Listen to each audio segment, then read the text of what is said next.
குட்டி சுட்டி. ஹாய் குட்டி சுட்டி. இன்னைக்கு நம்ம ஒரு பேராசை கொண்ட கழுதையோட கதையை பற்றி தான் பார்க்க போகிறோம். கழுதை ஒன்று தன்னை கஷ்டப்படுத்திட்டு இருந்த ஒரு வியாபாரிகிட்ட இருந்து தப்பிச்சு காட்டுக்குள்ளே வந்தது. மற்ற விலங்குகள் எல்லாம் கழுதையோட நட்பாகவே பழகுச்சுது. கழுதையை மதித்து நல்ல விதமாகவும் நடத்துனுச்சுது.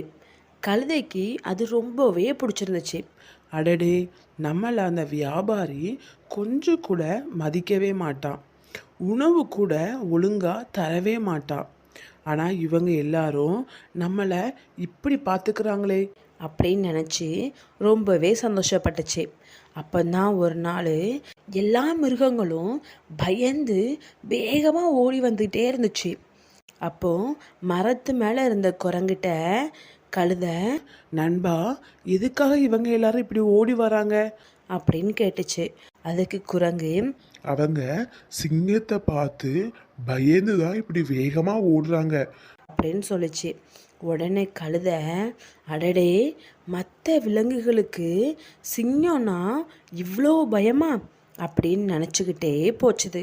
அப்புறம் அதில் இருந்து ஒரு வாரம் கழித்து கழுதை ஆற்று பக்கமாக போகும்போது அங்கே வேடர்கள் ஒரு சிங்கத்தை வேட்டையாடி அதோட தோலை அங்கே இருக்கிற ஒரு பாறை மேலே காய போட்டிருந்தாங்க.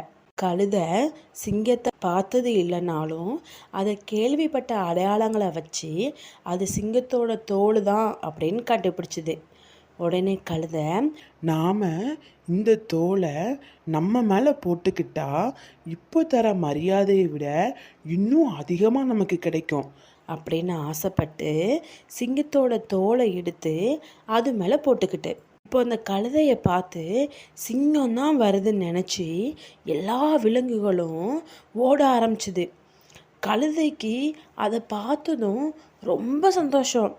வாவ், சூப்பர், என்ன பார்த்து இப்படி பயப்படுறாங்க அப்படின்னு நினச்சி தனக்குள்ளேயே சிரிச்சுக்கிட்டு. அப்போ ஒரு நாள் மரத்து மேலே இருந்த குரங்கு கழுதையோட உடம்ப பார்த்துருச்சு. என்னது இது? தலை சிங்கத்தோட தலை, உடம்பு என்ன கழுதையோட உடம்பா இருக்கு? ஓஹோ, இது அந்த கழுதையோட வேலை தான். அதுதான் இப்படி எல்லாத்தையும் ஏமாத்துதுன்னு குரங்கு கண்டுபிடிச்சிட்டு அதை உறுதிப்படுத்த குரங்கு கழுதைக்கிட்ட, சிங்கராஜாவே, நீங்க பார்க்க கம்பீரமா அழகா இருக்கீங்க. எனக்காக ஒரு தடவை கர்ச்சித்து காட்டுங்களேன் அப்படின்னு சொல்லிச்சு. கழுதைக்கு சிங்கம் வேஷம் ஓகே, கர்ச்சிக்க சொன்னா எப்படி? கழுதை சிங்கம் மாதிரி கர்ச்சிக்காம அதோட குரல்லையே கணச்சிட்டு. இதை கேட்ட மற்ற மிருகங்கள் எல்லாம் கழுதை ஏமாத்துறது தெரிஞ்சு எல்லா விலங்குகளும் கழுதை மேலே கோபப்பட்டு அதை காட்டை விட்டே விரட்டிட்டு. பார்த்தீங்களா குட்டி சுட்டி, கழுதை வியாபாரிகிட்ட கஷ்டப்பட்டுட்டு இருந்தாலும் காட்டில் அதுக்கு நல்ல வாழ்க்கை தான் கிடச்சிது. ஆனால் கழுதைக்கு அதை தக்க வச்சுக்க தெரியலை.